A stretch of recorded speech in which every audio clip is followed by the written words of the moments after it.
Qo'shni, bormisiz? Mahallada ko'rmay qolganingizga bir xabar olay dedim. Ha, yaxshi qilibsiz. Keling. Qo'shnijon, o'tiring-chi. Yangi kreslo olishibdi.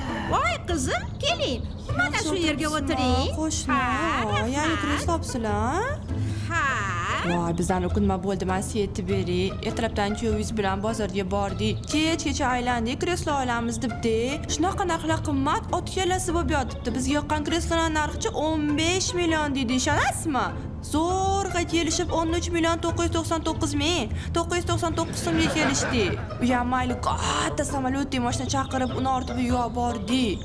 10 ta odam bilan ortib yuvib kirdik va shunaqa bosh og'riq bo'ldi. Oxiri kuyovingiz aytdilar, "Kreslomi har balo bugur" dedilar. Voy, bilasanmi qizim? Buni oson yo'lini senga aytaman. Qanaqa? Telefonni olasan, bir ilovani yuklaysan. Bir. Mana endi mebel bo'limini ochasan. Keyin pulni to'laysan-da. 2 soatda senga mana shunaqa kreslo olib keladi. Shundaqmi sizlar, qo'shni? Mana shunaqa imkoniyatlar bor ekan, biroz aytsanglar bo'ladi-yu, menga qiynalib yuraman bozor. Mayli, men boray. Amin. Choy iching, bola. Choyni ham shu bir-birdan olgan bo'lsanglar kerak-a? Yo'q. Ichgandek bo'ldim.